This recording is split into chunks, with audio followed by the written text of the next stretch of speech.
এরা আব্দুল্লাহ, আজকের পর থেকে তোমার প্রতি আমার কোনো আকর্ষণ নাই তো, তোমার প্রতি আমার কোনো আকর্ষণ নাই। আব্দুল্লাহ ওয়াদা দিলাম আর কোনদিন তোমার রাস্তার মধ্যে আমি দাঁড়িয়ে থাকবো না, তোমারে ডিস্টার্ব করব না। আর আব্দুল্লাহ শুন, তোরে কত ভালোবাসে আব্দুল্লাহ, আর কোনদিন এই পৃথিবীতে যতদিন আমি মরিয়ম বেঁচে থাকব, আমি আর জিন্দেগিতে কোনদিন স্বামী গ্রহণ করব না। জায়গা থেকে কিছু কিছু কথাই না আপনাদের সামনে উপস্থাপন করব, আপনাদের মনোযোগের উপরে ইনশাআল্লাহ। এখন আসুন প্রথম 1 থেকে 40।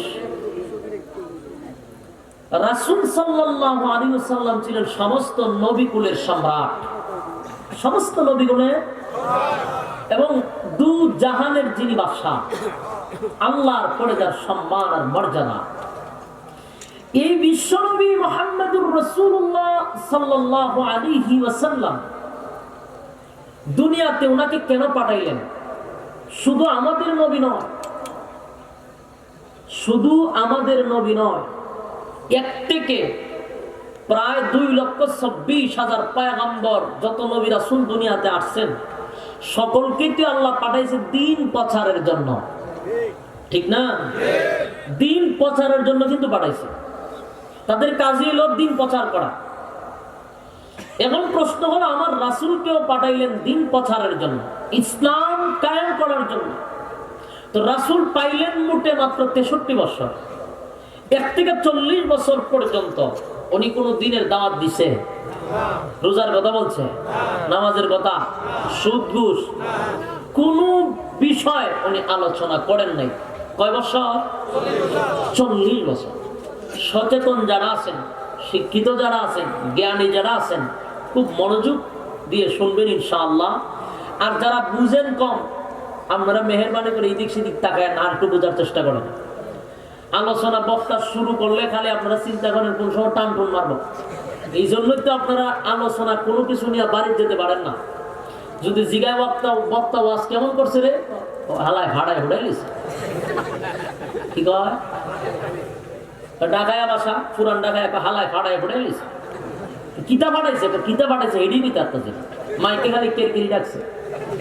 তো মূল বিষয় হলো, আপনি আরামের ঘুম হারাম করে আরামের বিছানা ছেড়ে দিয়ে একটা নরমাল বিছানায় বসে আছেন, ঠান্ডা নিচ থেকে উঠতেছে, এত কষ্ট করে কেন বসছেন? কি চিল্লা চিল্লি শোনার লেগা না, কোনো একটা বিষয় কমপ্লিট শোনার জন্য বসছেন, কিছু জানার জন্য আসছেন? আপনারা সব ব্যস্ত মানুষ, আপনাদের সময়ের মূল্য আছে, তাই আলোচনা কি করে সেটা মনোযোগ দিয়ে শুনেন। এবং যারা মনোযোগ দিয়ে শুনে তারা অবশ্যই আলোচনার একেবারে সিরিয়াল পাবেন ইনশাআল্লাহ। আমি এমন বক্তা না যে শুরু করছি স্টেজ থেকে শেষ করুন না সমুদ্রের পাড়ে, এমন না। আলোচনার প্রথম এবং শেষ ইনশাআল্লাহ ফিনিশিং পাবেন, তুমি মনোযোগ চাই। আসুন, প্রশ্ন হলো, নবী রাসূলগণকে আল্লাহ পাঠাইছে দ্বীনের দাওয়াত দেওয়ার জন্য, কিন্তু এখানে প্রশ্ন, রাসূল মোটে পাইলেন 63 বছর, 40 বছর গেলেন দ্বীনের দাওয়াত ছাড়া, ঠিক না? প্রশ্ন হলো, হুজুর নবীরে তো পাঠাইছে আল্লাহ দ্বীনের দাওয়াত দিবার লাগে, তো 40 বছর তো দাওয়াতই দিল না। উনার জীবনের 2 ভাগ সময় চলে গেছে দাওয়াত ছাড়া, আর 2 ভাগ দাওয়াতের মাধ্যমে, ঠিক না? তাহলে 40 বছর দাওয়াত দিলেন না কেন? প্রশ্ন আসে কিনা? এই প্রশ্নের উত্তর আপনাদের সামনে উপস্থাপন করতে চাই। 40 বছর পর্যন্ত নবীজি কোন ইসলামের কোন দাওয়াত দেয় নাই, নামাজের কথা বলে নাই, রোজার কথা বলে নাই, হজের কথা বলে নাই, ফরদার কথা বলে নাই, সুদের বিরুদ্ধে কথা বলে নাই, ঘুষের বিরুদ্ধে কথা বলে নাই। এক কথা, মোট কথা হলো, কোন ব্যাপারে, ইসলামের কোন ব্যাপারে উনি কথা বলেন নাই, শুধু নীরবে জীবন যাপন করছে। কয় বছর? 40 বছর শুধু নীরবে জীবন যাপন করছে। এই 40 বছর নীরব জীবন কাটানোর কারণে গোটা মক্কা নগরীতে উনি সবচেয়ে সম্মানী লোক ছিল। ওনার মতো ভালো মানুষ আর মক্কা নগরীতে কেউ নাই। আবু লাহাবের কাছেও ভালো, আবু জাহেলের কাছেও ভালো, যত শয়তান ছিল সবটির কাছে নবী ভালো। কেন ভালো? চুপ ছিল। কথা বুঝতেছেন? কথা মেমোরি ঢুকায়। 40 বছর চুপ ছিল, কোনো কথা বলে নাই, নামাজের কথা বলে নাই, ফরদার কথা বলে নাই, সুদের বিরুদ্ধে কথা বলে নাই, ঘুষের বিরুদ্ধে কথা বলে নাই। তাই নবী সবচেয়ে ভালো ছিল, নীরব জীবন যাপন করছে। এখন আরেকটা প্রশ্ন হইল, কেন নীরব জীবন যাপন করলেন? নীরব জীবন যাপনটাকে ওনার ব্যক্তিগত করছেন আল্লাহর পক্ষ থেকে? আল্লাহর পক্ষ থেকে নীরব জীবন যাপন করছেন 40 বছর। আল্লাহর পক্ষ থেকে বলা হয়েছে শুধু নীরবে জীবন যাপন করেন, তাই নবী নীরব জীবন যাপন করছেন। এখন প্রশ্ন হইল, আল্লাহ কেন নীরব জীবন যাপন করার জন্য বললেন? সেটার উত্তর হলো, আমাদের রাসূল হলেন খাতামান নবিয়্যিন, শেষ নবী, এরপরে কোনো নবী নাই, সমস্ত নবীগুলোর সম্রাট। উনি হলেন একজন রাসূল। উনি যে নবী হবেন, হঠাৎ করে যদি আল্লাহ নবী বানায় দেয়, তো সাধারণ যে মানুষ, আবু জাহেল আছে, আবু লাহাব আছে, উতবা আছে, এই ধরনের কিছু শয়তানরা বলবে, আমাদের সাথে চলাফেরা করলো, আমাদের সাথে উঠা বসা করলো, আমাদের সাথে বাজার হাট করলো, আমাদের সামনে বিয়ে শাদী করলো, সন্তান হইলো, সবকিছু আমাদের সামনে, উনি কিভাবে নবী হয়? প্রশ্ন করবেনি? এই প্রশ্ন যে করবো এটা আল্লাহ জানেনি? আগের থেকে আল্লাহ জানে। তারাই বলবে যে উনি নবী কিভাবে হইল, উনি আবার রাসূল হইল কেমনে? আমাদের সাথে চললো, আমাদের সাথে খাইলো, ঘুমাইলো, সংসার করলো, নবী হইল কেমনে?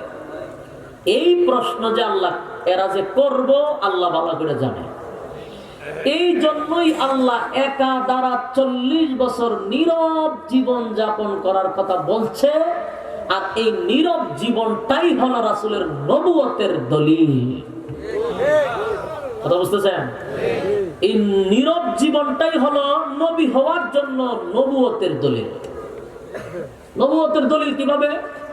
কারণ গোটা 40টা বছর নীরব ছিল কথাটি, 40টা বছর ছিল শুধু অলৌকিক ঘটনা। একটা মানুষের ক্ষেত্রে অলৌকিক ঘটনা এইভাবে ঘটে না। উনি যে নবী হবে, উনি যে নবী 40 বছর পরে যখন রাসূল দাবি করবে, যদি কয় কেমনে নবী হইছে, এই নীরব জীবন প্রমাণ করে এমনে নবী হইছে। কথা বুঝতেছেন?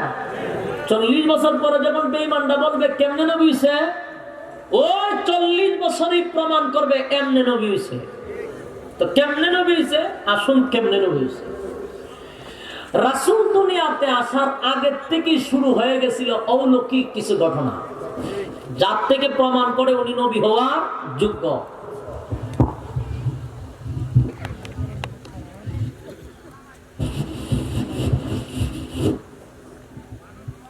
চল্লিশ বছর কথা বলতেছি না, এর আগে যে সময় আল্লাহর রাসূলের বাবা বিবাহই করে নাই, তখন থেকে শুরু হয়ে গেছে অলৌকিক ঘটনা। এর আগে তো আদম নবীর থেকে নিয়ে ঈসা রূহুল্লাহ পর্যন্ত নবীর স্লোগান দিয়েই যাচ্ছিল।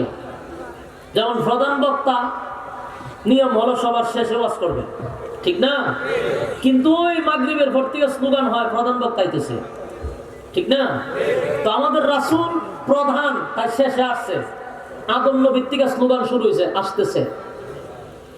এটা তো একটা বিষয়। আর একটা বিষয় হলো অলৌকিক যে কিছু ঘটনা।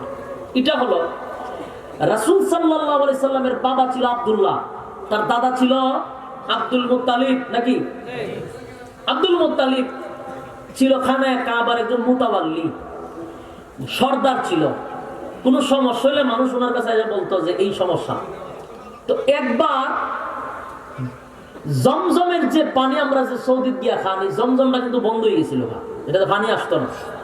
তো সব মানুষ গিয়ে ধরছে আব্দুল মুত্তালিব রে, আপনি তো কাবার মুতাওয়াল্লি সর্দার, তো কাবার মালিকরে বলেন জমজম চালু করে দিতে, আনালে আমরা পানির সমস্যা। আব্দুল মুত্তালিবের বাপের ক্ষমতা আছে জমজম চালু করা, উনিও বুঝতে পারছে। তাই গভীর রজনীতে খানায় কাবার সামনে গিয়া মালিকরে সাথে কথা শুরু করছে, কাবার মালিকের সাথে। হ্যাঁ কাবার মালিক, আমি সর্দার। এখানে সমস্যা ভাই, কথা না বলি প্লিজ, কথা না বলি, কথা না বলি। এদিকে তাকান, আপনার এদিকে তাকান, এইদিকে তাকান।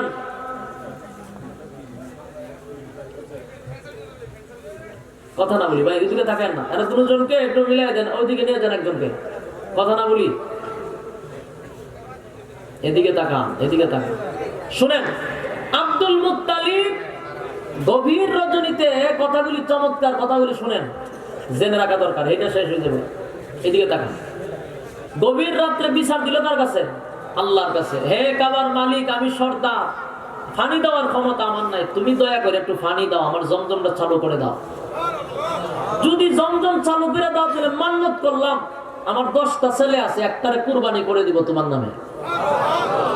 বলতে দেরি হয়েছে, পানি চালু হইতে দেরি হয়েছে না। আসেনি সুবহানাল্লাহ? কেমনে সুবহানাল্লাহ? ওই দিকে তাকা রয়েছে, এদিকে তাকা। জমজম চালু হয়ে গেছে মান্নত করার কারণে। তো সিস্টেমটা দেখবেন, আমরা তো মানুষ, স্বার্থ যখন হাসিল হয় তখন পরে আর খবর থাকে না। এটা প্রত্যেকটা মানুষের ক্ষেত্রে এরকম হয়, স্বার্থ শেষ, পরে আপনার খবর নাই। তো উনিও আর মান্নত পুরা করে না। তো রাত্রের বেলায় ওনার স্বপ্নে দেখা কেউ মান্নত না করছিলাম, মান্নত পুরা করো না কা। উনি সকালে ঘুম 3টা খালি ভিতরে ভিতরে 12টা বাজতেছে, মান্নত তো পুরা করা যাবে। 10 ছেলের মধ্যে একটা ছেলে নিজের সন্তানকে কেউ জব করতে চায়, আবেগে টেলা কইছে, মান্নত পুরা করে না। বারবার স্বপ্নে দেখাচ্ছে যদি মান্নত পুরা না করেন 10 ছেলে মারা যাবে, মক্কা নগরীতে বড় ধরনের ক্ষতি আসবে। এই স্বপন দেখে তো একটা দৌড় দিছে আব্দুল মুত্তালিব। তদানীন্তন সময় একজন পণ্ডিত ছিল, তাওরাতের আলেম ওরাকা বিন নাওফেলের কাছে। ওই তাওরাতের আলেমের কাছে গিয়ে বললেন, ভাই আমি তো এই মান্নত করছিলাম, এখন তো আমার মান্নত পুরা না করতে পারলে আমার তো মক্কা নগরীতে বিপদ আসবে, আমার সন্তান সবটির উপরে বিপদ আসবে। তাওরাতের আলেম বললেন, মান্নত তাড়াতাড়ি পুরা করেন, তাহলে তো আপনি আমাদের জন্য বিপদ আনবেন। ওই উনি 10 জন ছেলের একত্রিত করে বললেন, বাবারে আমি তো এই মান্নত করছিলাম, এখন কে রাজি বা আল্লাহর রাস্তায় কুরবানি হইতা, একজন রেডি হোক। ওখানে ছিল আবুল আহাব, রাসূলের চাচা। বলতেছে, বাবা আপনি কি আমার নাম বলছিলেন আল্লাহর কাছে? বলে না। তাহলে আমি আপনার 2টা সালাম দিয়ে আমি বাইরে হই, কুরবানি হইতে রাজি না। আমির হামজা বলে, বাবা আমার নাম বলছিলেন? বলে না। তাহলে আমি একটু বাহিরের হাওয়া বাতাস একটু খাই আই। এখানে এখন অস্থিকর, একবারে বিরক্ত লাগতেছে। বিভিন্ন বাহানা দিয়া একের পর এক যাইতে আছে, যাইতে 9টা গেছে। আছে কটা? যিনি রয়েছে ওনার নাম হলেন আব্দুল্লাহ।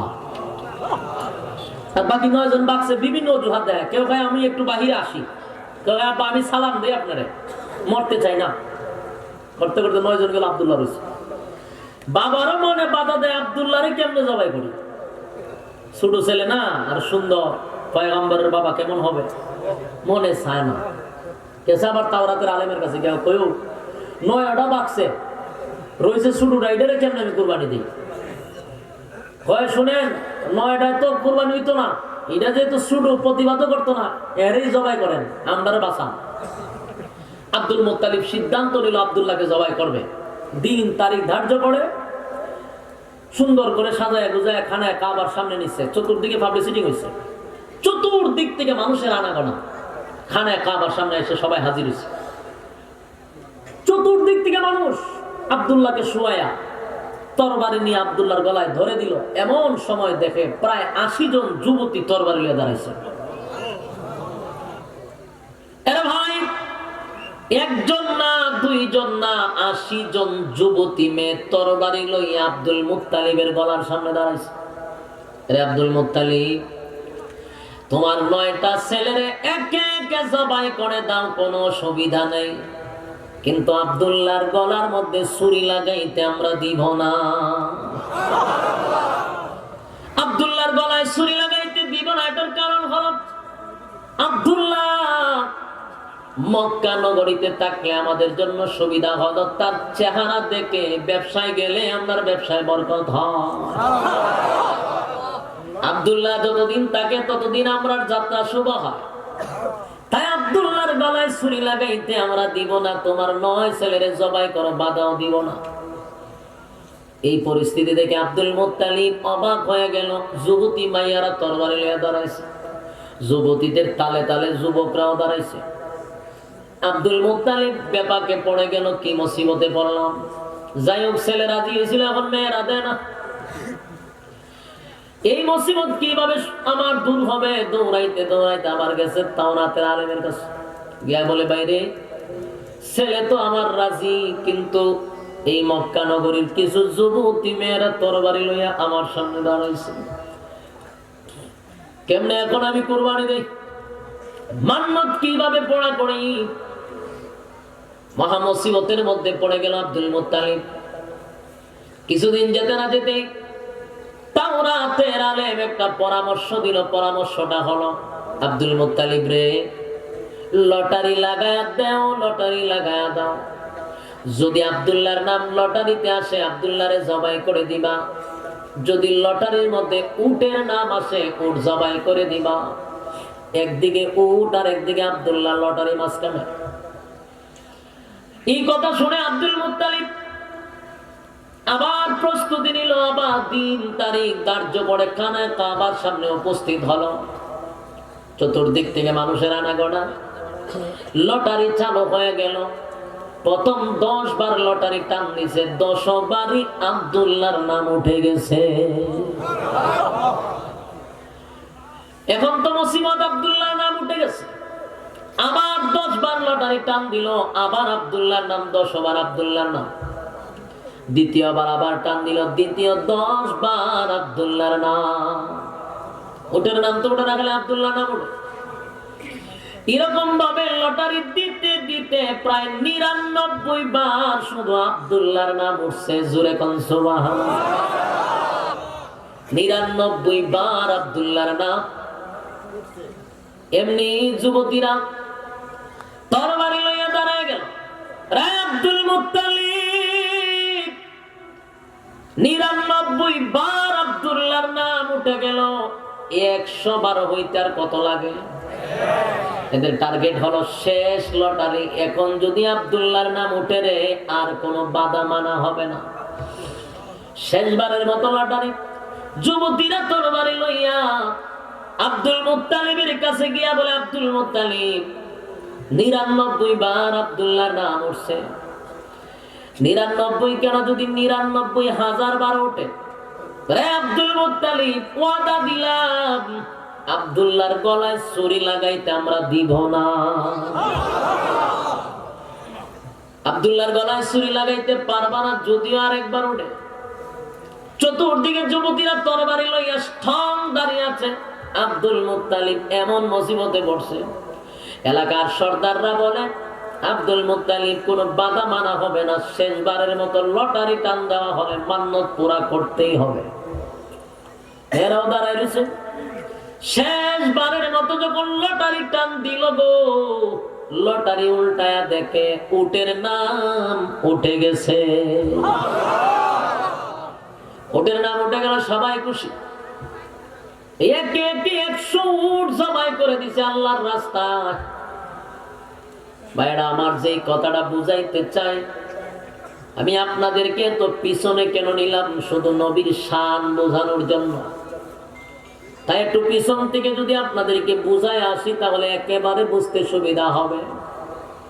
আল্লাহর পয়গম্বর এখন আসবে দূরের কথা, বাবা বিয়ে করছে না, তখনকার কথা বলতেছি। তোমার নবীর শান তোমার জানা দরকার। যুবকরা তো নবীর শান জানে না। নবীর শান জানে না, জানে হিরো আলমের শান। কথা বুঝেন না? হিরো আলমের শান জানে।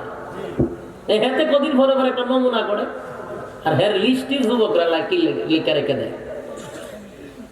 অথচ তোমার নেতা, আমার নেতা বিশ্ব নবী মুহাম্মদুর রাসূলুল্লাহ সম্পর্কে তোমার A to Z জানা দরকার, গবেষণা করা দরকার। আল্লাহর পয়গম্বরের বাবা আব্দুল মুত্তালিব, আব্দুল্লাহ, আল্লাহর পয়গম্বরের বাবা, বয়স মাত্র 20 থেকে 18 হবে। 18 বছরের যুবক অথবা 20 বছরের যুবক আব্দুল্লাহ। চতুর্দিক থেকে আব্দুল্লাহর জন্য বিবাহের প্রস্তাব আসতে লাগলো, শুধু বিবাহের প্রস্তাব। চতুর্দিক থেকে বিবাহের প্রস্তাব। আব্দুল মুত্তালিব বলেন, ছেলে আমার একটা, কিন্তু বিবাহের প্রস্তাব আসে চতুর্দিক থেকে, কেমনে দেই? আর আব্দুল্লাহ রাস্তা দিয়ে বাহির হতে পারে না। মেয়েরা, যুবতীরা আব্দুল্লাহরে ডিস্টার্ব করে, সরাসরি প্রেমের অফার দেয়। আব্দুল্লাহ, তোমারে ভালোবাসি, তোমারে বিয়া করতে চাই। এখনকার যুবকরা অফার দেয় না, জোর করে আদায় করে নেয়। জোর করে আদায় করে। তো ভালোবাসতে না, তোরও শেষ, তোর 14 গোষ্ঠী শেষ। ঠিক নেই? এরা জোর করে প্রেম করে, মেয়েরা বিপদ করে তোরে বাসি, তোর 14 গোষ্ঠীরে বাসি, নাহলে বাইরে লাগব। এর যুবক, আল্লাহর পয়গম্বরের বাবা আব্দুল্লাহ রাস্তা দিয়ে বাহির হতে পারে না, মেয়েরা ওনাকে ডিস্টার্ব করতো, প্রেমের অপার দিত। কেন প্রেমের অপার দেয় সেটাও সামনে আলোচনা, খালি মনোযোগ দিয়ে শুনেন। কেন আব্দুল্লাহর জন্য এত পাগল ছিল? মেয়েরা ডাইরেক্ট বলতো, আব্দুল্লাহ তোমার বাবারে বলো না তোমার সঙ্গে যেন বিবাহটা দিয়া তোমার বউ বানায় আমার ঘরে নেয়। কিন্তু আল্লাহর নবীর বাবারে এত অফার দিত, কিন্তু আব্দুল্লাহ এত লজ্জিত ছিল, এত শর্মিন্দা ছিল, এত লাজুক ছিল, উনি লজ্জায় শরমে লাল হয়ে যেত। মেয়েদের দিকে তাকায় কথা বলতে পারতেন না, এত লজ্জা উনি পাইতেন। অথচ মেয়েরা ওনার অপার দিত, উনি লজ্জায় শরমে মাথার নিচের দিকে রাখতেন। সুবহানাল্লাহ। এইভাবে যখন রাস্তাঘাটে গেলে আব্দুল্লাহরে বাধা দেয়, প্রেমের অপার দেয়। তদানীন্তন সময় একজন ধনাঢ্য ব্যক্তি ছিল, তাওরাতের আলেম ওরাকা বিন নাওফল, খুব ধনী মানুষ ছিল। তার একমাত্র মেয়ের নাম ছিল মরিয়ম। এই মরিয়ম আব্দুল্লাহরে দেখলেই পাগল হয়ে যেত। সুন্দরী ছিল মরিয়ম, এক বাবার একটা মাত্র কন্যা, বিশাল সম্পত্তির মালিক মরিয়ম আব্দুল্লাহরে বলতো, আব্দুল্লাহরে তোমরা 10 ভাই, সম্পত্তি ভাগ করলে পারে কি পাইবা? তুমি যদি আমারে বিবাহ করো, আমি এই মক্কা নগরীর সবচেয়ে ধনী পরিবারের একমাত্র কন্যা, আমার বাবার কোনো জিনিসের অভাব নাই রে আব্দুল্লাহ। যদি আমার বিবাহ কইরা বউ বানায় নাও, ওয়াদা দিলাম আমার বাবার যত সম্পত্তি আছে সব তোমার কদমে আমি ঢেলে দিব। আল্লাহর পয়গম্বরের বাবা আব্দুল্লাহ লজ্জা শরমে কথা বলে না। ওইদিকে আব্দুল্লাহর বাবা আব্দুল মুত্তালিবের কাছেও মানুষ বিবাহের প্রস্তাব নিয়ে আসে। শেষ পর্যন্ত আব্দুল মুত্তালিব বিপদে পইরা ছেলের লইয়া রাতারাতি মক্কা থেকে লুঘায়া ভাগিয়া গেছে কোন মদিনা। মেয়েদের যন্ত্রণায় ছেলের লইয়া গেছে। তখন মদিনার নাম মদিনা ছিল না, মদিনার নাম ছিল ইয়াসরিব। তখন মদিনা ছিল না। আল্লাহর নবী বাবা আব্দুল্লাহকে লইয়া আব্দুল মুত্তালিব চলে গেল মদিনায়। সেখানে আব্দুল মুত্তালিবের একজন বন্ধু ছিল, এই বন্ধুর একটা মেয়ে ছিল। ব্যবসা করার সময় প্রায় বন্ধুর সাথে দেখা হইতো।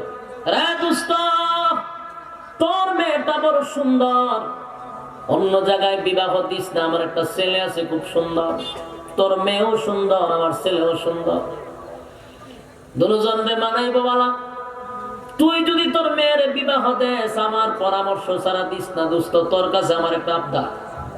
এটা বহু আগে আব্দুল মুত্তালিব কথা বলে রাখছিল। তাই সন্তানদের লইয়া মদিনায় চলে গেল দোস্তের বাড়িতে গিয়া। দোস্ত, মেয়ে কি বিয়া দিয়া দিছস? না, মেয়ে বিবাহ দেই নাই দোস্ত, তুমি না নিষেধ করেছিলা, তোমার অপেক্ষায় আমি ছিলাম। আব্দুল মুত্তালিব বলে, দোস্ত রে, মক্কায় আর থাকতে পারলাম না, মেয়েদের যন্ত্রণা, আমার ফুলারে সবাই খালি বিয়া করতে চায়, আমার কাছে খালি বিবাহের প্রস্তাব আসে, তাই আমি চলে আসলাম তোমার কাছে। তোর মেয়েটার সঙ্গে আমার ছেলেটারে বিবাহ করায়া দেই। ওই দুস্তর একটা মেয়ে ছিল যার সঙ্গে আব্দুল্লাহর বিবাহ হয়েছে, মেয়েটার নাম ছিল আমেনা। আমেনার সঙ্গে আব্দুল্লাহর বিবাহ হয়ে গেল।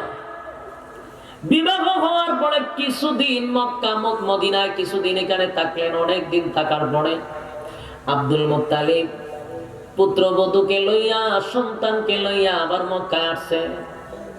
যে মক্কায় পাড়া দিল, চতুর্দিক থেকে খবর হয়ে গেছে আব্দুল্লাহ মদিনা মক্কায় আসছে। চতুর্দিক থেকে ঘোষণা হয়ে গেল আব্দুল্লাহ মক্কায় আসছে গো। যুবতী মেয়েরা পাগল পাগল হয়ে গেছে। অনেক দিন ধরে আব্দুল্লাহরে গোটা মক্কায় তালাশ করে কোথাও পায় না। সব মেয়েরা কেপা ছিল, কোথায় রে আব্দুল্লাহ, কোথায় গেলি? চতুর বলে যুবতী মেয়েরা কোথাও আব্দুল্লাহরে পায় নাই। যখন শুনছে আব্দুল্লাহ মক্কায় আবার আসছে, মেয়েরা পাগল পাগল হয়ে আব্দুল্লাহর কাছে আসতে শুরু করলো। আব্দুল্লাহ একদিন রাস্তা দিয়া যায়, মরিয়ম ওই ধনাঢ্য বাবার একমাত্র কন্যা মরিয়ম দূর থেকে দেখে আব্দুল্লাহ আসতেছে। মরিয়ম পাগল হয়ে গেছে, পাগল পাগল হইয়া ঘর থেকে দৌড়াই আব্দুল্লাহর সামনে এসে দাঁড়ায় গেছে। দাঁড়ায় বলে, আব্দুল্লাহ রে, কই রে আব্দুল্লাহ?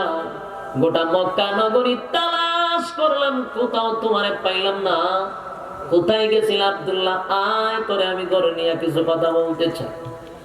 যেই মাত্র মরিয়ম আল্লাহর পয়গম্বরের বাবা আব্দুল্লাহর চেহারার দিকে তাকাইছে, চেহারার দিকে তাকাইয়া মরিয়ম একটা চিৎকার দিয়া মাটিতে পড়ে গেছে। মরিয়ম চিৎকার দিয়া বলে, আব্দুল্লাহ কি করলি রে, কি করলি, কি করলি? মরিয়ম কানতে কানতে বেহুশ হয়ে গেছে, গইরাইয়া কান্দে। এক পর্যায়ে মরিয়ম আব্দুল্লাহর সামনের থেকে ঘরের ভিতরে চলে গেছে। আব্দুল্লাহ ডাক দিয়া বলে, মরিয়ম আমার দেখলে তুমি গল্প করতা, খাবার দিতা, আমার সামনে দাঁড়িয়ে থাকতা, কোনদিন আমি তোমার সামনে দাঁড়ায় কথা বলি নাই। কিন্তু মরিয়ম গো, আজকে ব্যতিক্রম। আমার দেখা প্রথম আগ্রহের সাথে তুমি কাছে আসলা, কিন্তু আমার চেহারার দিকে তাকাইয়া চিৎকার মারলা কেন, কানলা কেন, ঘরের ভিতরে চলে গেলে কেন? মরিয়ম ডাক দিয়া বলে, আব্দুল্লাহ রে আব্দুল্লাহ,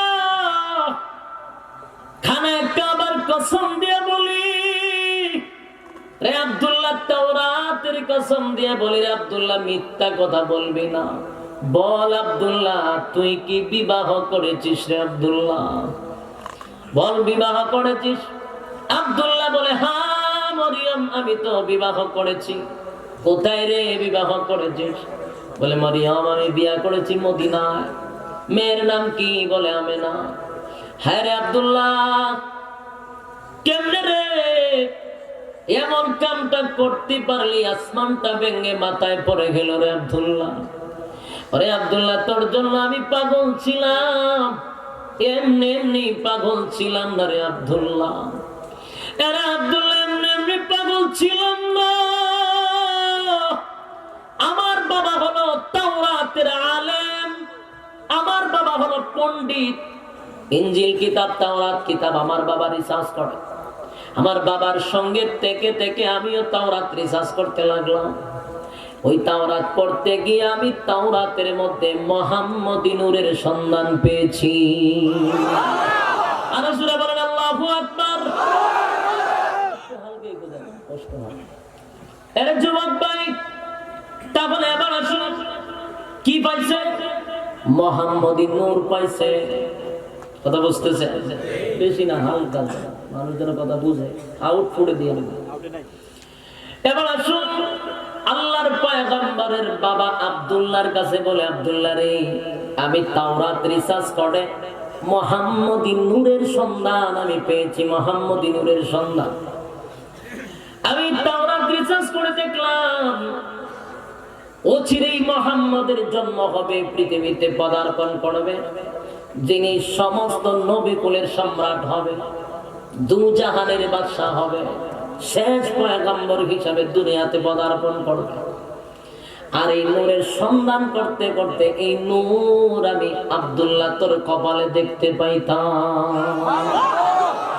আর রাসূল বলেন, আল্লাহু আকবার। মরিয়ম ডাক দিয়ে বলে, আব্দুল্লাহ,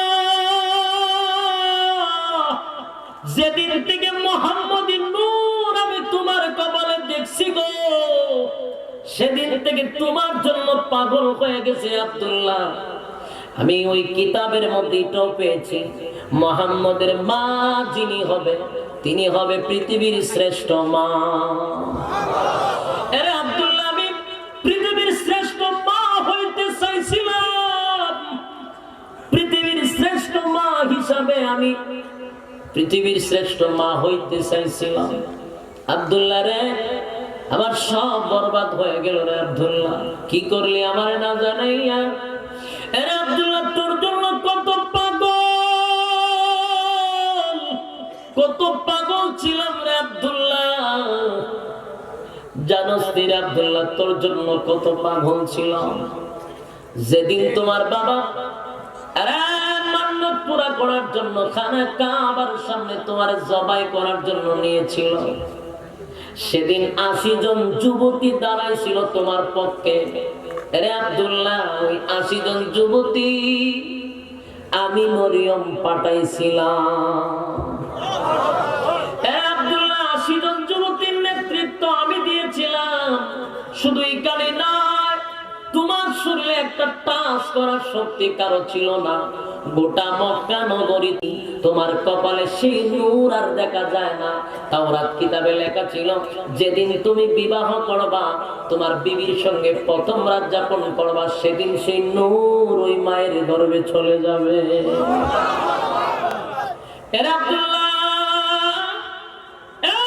আজকের পর থেকে তোমার প্রতি আমার কোনো আকর্ষণ নাই গো, তোমার প্রতি আমার কোনো আকর্ষণ নাই।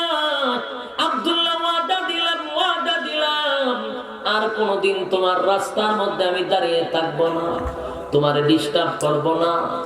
আর আব্দুল্লাহ শুন, তোরে কত ভালোবাসে আব্দুল্লাহ, আর কোনদিন এই পৃথিবীতে যতদিন আমি মরিয়ম বেঁচে থাকবো, আমি আর জিন্দেগিতে কোনদিন স্বামী গ্রহণ করব না। আমি যেহেতু মুহাম্মদের মা হতে পারলাম না, আব্দুল্লাহর স্ত্রী হতে পারলাম না, আমার এই জীবনে স্বামী আর কোনদিন গ্রহণ করব না। বাড়া আমার লম্বা আলোচনা হয়ে যাবে, তাই আমি সংক্ষেপে বলি। আল্লাহর পয়গম্বর মার পেটে যখন চলে আসলেন 6 মাস, কোন রাওয়ায়াতে আসছে 2 মাস, বুখারীতে একটা রাওয়ায়াতে আসছে 2 মাস, কোন জায়গায় আসছে 6 মাস। যখন আল্লাহর পয়গম্বরের পেটে চলে আসছে আমেনার 6 মাস, তখন কিন্তু আব্দুল্লাহ দুনিয়া থেকে বিদায় হয়ে গেছে। এটা আবার লম্বা ঘটনা, কেমন হয়েছে, কোন জায়গায় হয়েছে, বিস্তারিত বলার সময় নাই, সংক্ষেপে শুধু বুঝাইতে চাই। আব্দুল্লাহ 6 মাস, আল্লাহর পয়গম্বর যখন গর্ভে, তখন আব্দুল্লাহ দুনিয়া থেকে বিদায় হয়ে যায়। শুধু আমি আমার নবীর শানটা বোঝানোর জন্য পিছনে নিছি। আরে যুবক ভাই, তোমার আমার নবীর শান কত, একটু মনোযোগ দিয়া শোনো। আম্মা জান আমেনা বলেন, আমার সন্তান যখন পেটে আসছে 6 মাস, আমি তখন রাস্তা দিয়া হাঁটি। আমি আমেনা যখন রাস্তা দিয়া হাঁটি রে, তখন আমারে পাথর গোলা, কাঙ্কন গোলা পায়ে চুম্বন দেয়। আরে যুবক, এইটা তোমার নবীর শান, ভালো কইরা তোমার নবীর শান সম্পর্কে জানা দরকার। আব্দুল্লাহ আম্মা জানাবে না বলে, শুধু তাই না, আমি যখন রাস্তা দিয়ে হাঁটতাম, তখন গাছে আমারে সালাম দিত, মাছে সালাম দিত। সুবহানাল্লাহ, চতুর্দিক থেকে শুধু আমি সালাম পাইতাম। আরে এটা নিঃশেষ না। আল্লাহর পয়গম্বরের মা আমেনা বলেন, আমি পানি আনার জন্য যখন আমি কূপের কাছে যাইতাম, কূপ চিনেন না আপনারা? এখন কিন্তু টিউবওয়েল আছে, তখন কিন্তু টিউবওয়েল ছিল না। তখন পানি তুলতে হলো কুয়া বন্যি না, কূপ কূপে। ওই কূপ হইল গিয়ে আপনার বালতি দিয়ে টানা নিচতে পানি তুলতে হয়। এটি এখনো আছে, অনেক দূর দূরান্তে প্রোগ্রাম গেলে আমরা এগুলো এখনো পাই। তো তখন তো টিউবওয়েল ছিল না, পানি তুলতে তো বালতি দিয়া রশি লাগাইয়া নিচে বেলা টানা তুলতে। আম্মা জান তো 6 মাস রাসূল পেটে, তখন গর্ভবতী যারা, তাদের কষ্ট হয় পানি তুলতে গেলে, এটা স্বাভাবিক।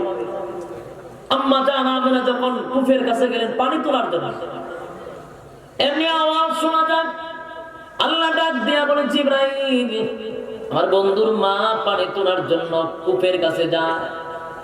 পানি যদি নিচ থেকে তুলতে যায় রে, আমার বন্ধুর মা বড় কষ্ট হয়ে যাবে। তাই জিবরাইল, যা, তাড়াতাড়ি যা, কূপের পানিগুলা সব নিচ থেকে উপরে নিয়ে আস। সুবহানাল্লাহ।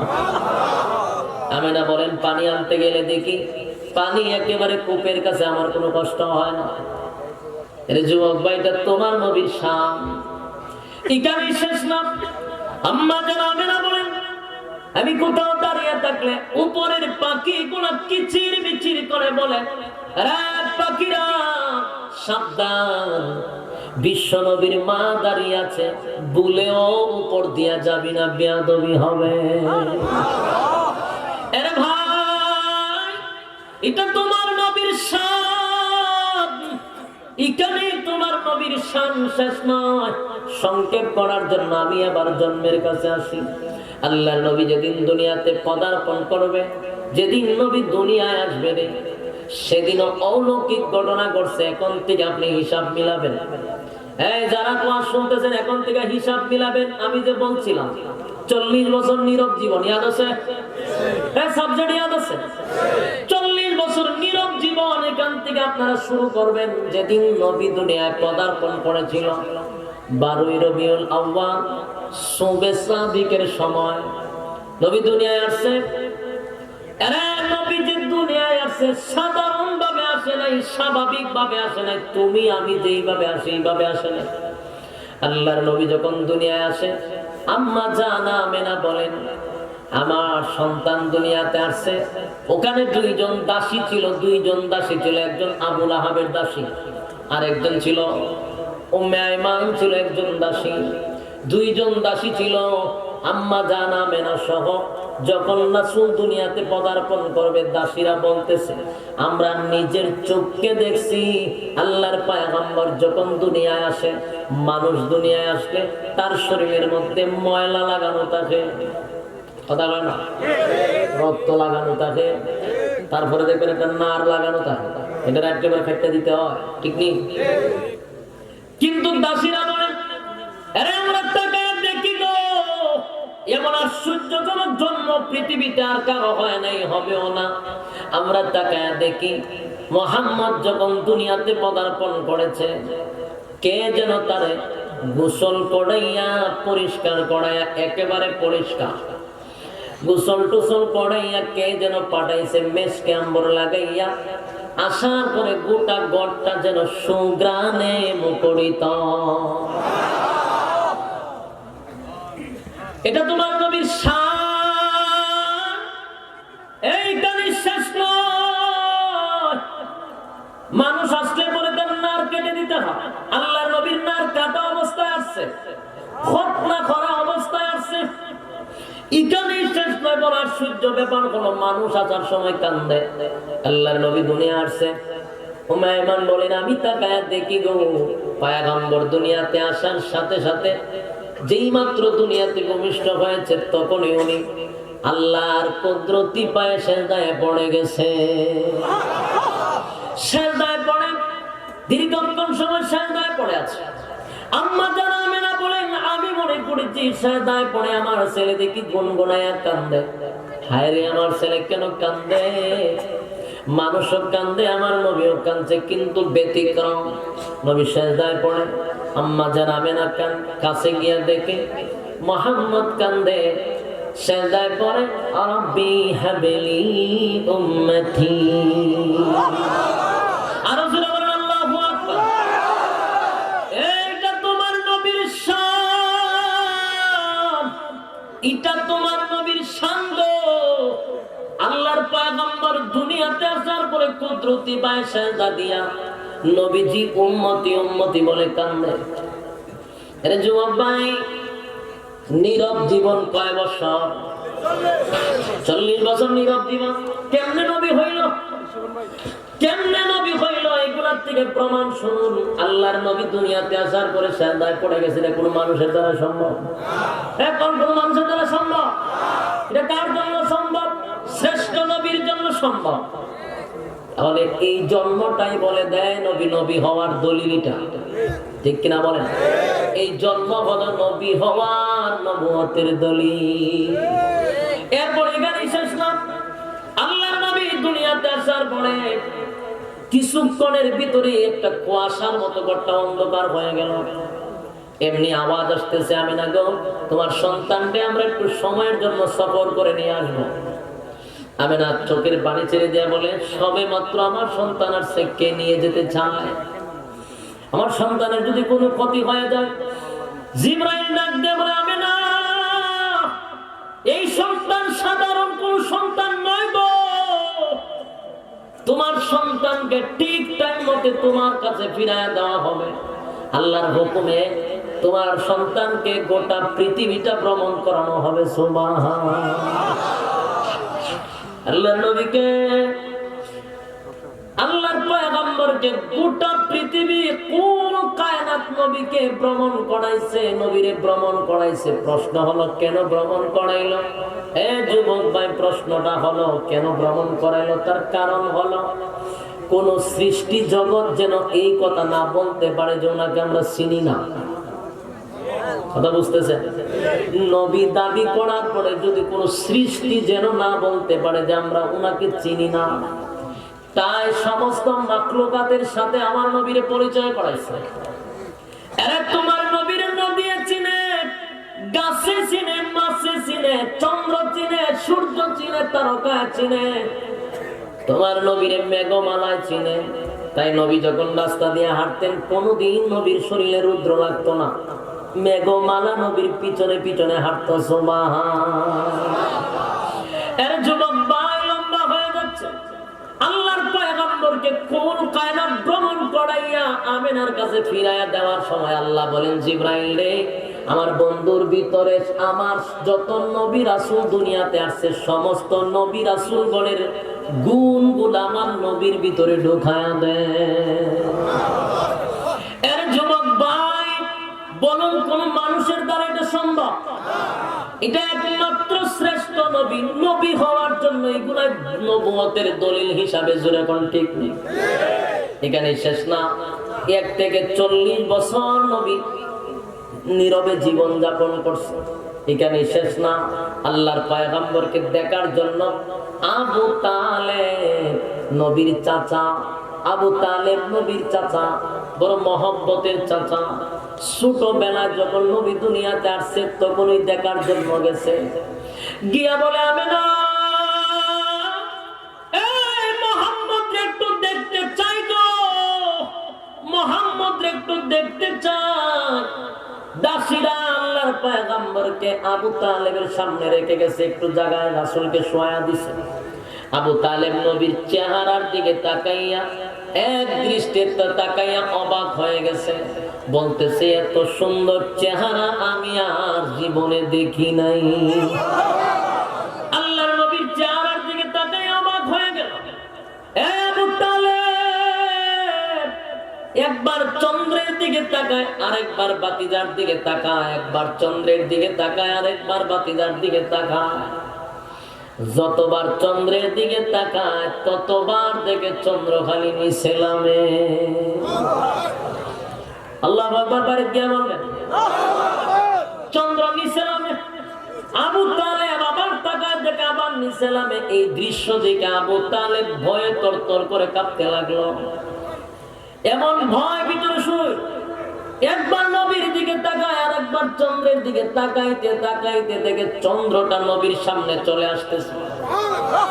আবু তালেব এমন দৃশ্য দেখে কাঁপতে শুরু করলো, ওনার বাক শক্তি বন্ধ হয়ে গেছে। এরে আমি কার কাছে বলি, এমন দৃশ্য কেউ দেখে নাই গো। চন্দ্রটা যখন নিচে নামে আবু তালেব বলে, আমার বাতিজার উপরে বলে, বাতিজা শেষ। এই ভয়ে উনি কাঁপতেছে, কিন্তু হঠাৎ করে দেখে আল্লাহর পয়গম্বরের সামনে চন্দ্র এসে দাঁড়িয়ে গেছে। সুবহানাল্লাহ। এর যুবক ভাই, আল্লাহর পয়গম্বরের সামনে চন্দ্র। আবু তালেব বলেন, এমন দৃশ্য দেখি নাই কোনদিন। কার কাছে বলি, কার কাছে বলি, ভয়ে তরতর করে কাঁপতেছে। কিছুক্ষণ পরে দেখে চন্দ্রটা লড়াচড়া করে, ডাইনে যায় বামে যায়। আবু তালেব বলেন, আমি আরো ভয় পেয়ে গেলাম, যদি রে চন্দ্র বাতিজার উপরে পড়ে, বাতিজা শেষ। এই ভয়ে না আমি কাঁপতেছি, কিন্তু তাকায় দেখে না, চন্দ্র নিজে নিজে লড়ে না। চন্দ্র নিজে নিজে লড়ে না গো। আবু তালেব বলেন, আমি তাকায় দেখি আমার বাতিজার চেহারা যখন ডাইনে যায়, চন্দ্রটা আমার বাতিজারে দেখার জন্য ডাইনে যায়। চন্দ্র যখন আমার বাতিজার চেহারা বামে নেয়, চন্দ্র আমার বাতিজারে দেখার জন্য দৌড়ায়া বামে যায়। এই যে লড়াচড়া করে, নিজের থেকে করে না, বাতিজা লড়ে, চন্দ্র লড়ে। এই দৃশ্য কার কাছে বলি? এখান থেকে প্রমাণ হয় এটা কোন মানুষের দ্বারা সম্ভব না, এটা একমাত্র শ্রেষ্ঠ নবীর জন্য সম্ভব। আর এটা নবুয়তের দলিল। জোরে কোন ঠিক কিনা? এ যুবক ভাই, তোমার নবীর শান, তোমার নবীর শান কারে কয় গো? এখানে শেষ নয়, এখানে শেষ নয়। 1 থেকে 40 বছর নবী নীরবে জীবন যাপন করেছে, নীরবে জীবন যাপন করেছে। কোন নামাজের কথা বলে নাই, রোজার কথা বলে নাই, হজের কথা বলে নাই, পর্দার কথা বলে নাই, সুদের বিরুদ্ধে কথা বলে নাই, ঘুষের বিরুদ্ধে কথা বলে নাই। তাই সমস্ত মক্কা নগরীর মানুষ আল্লাহর পয়গম্বরকে বড় ভালোবাসতো, আল আমিন বলতো। কেন বলে? আমরা বোতল খাইলেও বাধা দেয় না, জেনা করলেও বাধা দেয় না, আকাম করলেও বাধা দেয় না। আমরার জন্য মুহাম্মদের চেয়ে ভালো আল্লাহর জমিনে কেউ নাই। মুহাম্মদ বড় ভালো। 40 বছর যখন হয়ে গেল, আল্লাহর পক্ষ থেকে এবার আওয়াজ আসলো, নবী গো আর লুকায়া না, এবার প্রকাশ্যে আপনি মানুষের সামনে বলে দেন, পরিচয় দিয়ে দেন। আজকের পর থেকে এই স্লোগান চলবে, লা ইলাহা ইল্লাল্লাহু মুহাম্মাদুর রাসূলুল্লাহ সাল্লাল্লাহু আলাইহি ওয়াসাল্লাম। ঘোষণা দিয়ে দেন, লা ইলাহা ইল্লাল্লাহ, নেই কোনো মাবুদ এক আল্লাহ ছাড়া, মুহাম্মাদুর রাসূলুল্লাহ সাল্লাল্লাহু আলাইহি ওয়াসাল্লাম আল্লাহর বান্দা এবং রাসূল। এটা মানুষের সামনে বলে দেন। আপনি মেসেজ দিয়ে দেন সবার কাছে। কয় বছর পরে? এখন ভালো করে একটু মনোযোগ দিয়ে শুনুন, ভালো করে মনোযোগ দিয়ে শুনেন। 40 বছর পরে কিন্তু কোরআন আসছে, তখন আজ জীবন পর্যন্ত কোনো অভিযোগ নাই রাসূলের ব্যাপারে। কথা বুঝতেছেন? 40 বছরের আগের কোন অভিযোগ আছে? এবার নবীজি সবাইকে, গোত্রের সবাইকে দাওয়াত দিলেন, আগামীকালকে তোমাদের সামনে বক্তব্য দিব। নবীর কথা শুই না সব মানুষ এক জায়গায় জমায়েত হয়ে গেল, কারণ রাসূলকে তারা মানত, সম্মান করত। সব একত্রিত হয়ে গেল এক জায়গায়। নবী একটা উঁচু জায়গায় দাঁড়াইছে, সবাই নিচে দাঁড়াইছে। উঁচু জায়গায় কেন দাঁড়াইলেন? সবাই কেন নিচে দাঁড়াইলেন? নবীরে যেন সবাই দেখতে পারে, কথাগুলি যেন বুঝতে পারে। ঠিক নেই? আমার এখানে উসাদ কেন বসাইছে? আমার সম্মান বেশি দিকে, আপনারা মনে এটা বেশি এখানে বসাইছে আপনারা সুবিধার্থে। আমি যদি উসায় না বসি, আপনারা কি আমার দেখবেন? না দেখলে কি আলোচনা শুনে মজা পাওয়া যায়? রাসূল একটু উঁচু জায়গায় দাঁড়াইছে, সবাই নিচে। নবীজি প্রথমেই বললেন, তোমরা আমার একটা কথা মনোযোগ দিয়ে শোনো। আমার গোষ্ঠীর লোকেরা, আমি যদি এই মুহূর্তে বলি আমার পিছনে সেনাবাহিনী আছে, অস্ত্র লয়ে দাঁড়ায় রয়েছে, তোমরা কি বিশ্বাস করবা? সব মানুষ এক বাক্যে বলেছিল, অবশ্যই বিশ্বাস করবো। কথা বুঝতেছেন? এই কথা বলার পরে রাসূল বলল, কেন বিশ্বাস করবা? তখন তারা বলল, 2টা কারণে বিশ্বাস করো। 1 নম্বর কারণ হলো, 1 থেকে 40 বছর আপনি আমাদের সাথে চলছেন, উঠছেন, বইছেন, খাইছেন, কোনদিন আপনার জবান থেকে একটা মিথ্যা কথা বলতে শুনি নাই। যারা বলছেন রাসূলুল্লাহ কি খালকে বলবে? কারা বলছে মিথ্যা কথা বলেন নাই? বেঈমানরা বলছে।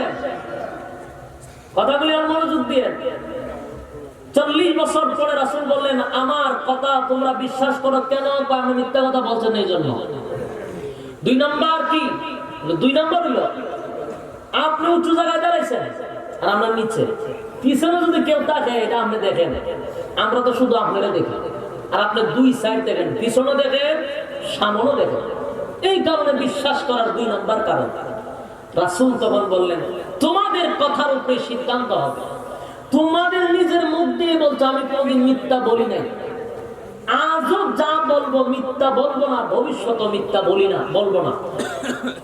তারপর শোনো, তোমরাই বলেছ আমি উঁচু জায়গায় দাঁড়ানোর কারণে দুই সাইড দেখি। তাহলে শোনো, আজকের পর থেকে তোমরা আমাকে আর শুধু মোহাম্মদ বলে ডাকবে না। আমি মোহাম্মদের মধ্যে সীমাবদ্ধ নয়, আমাকে আজকের পর থেকে তোমরা মুহাম্মাদুর রাসূলুল্লাহ বলতে হবে। সুবহানাল্লাহ বলবেন না?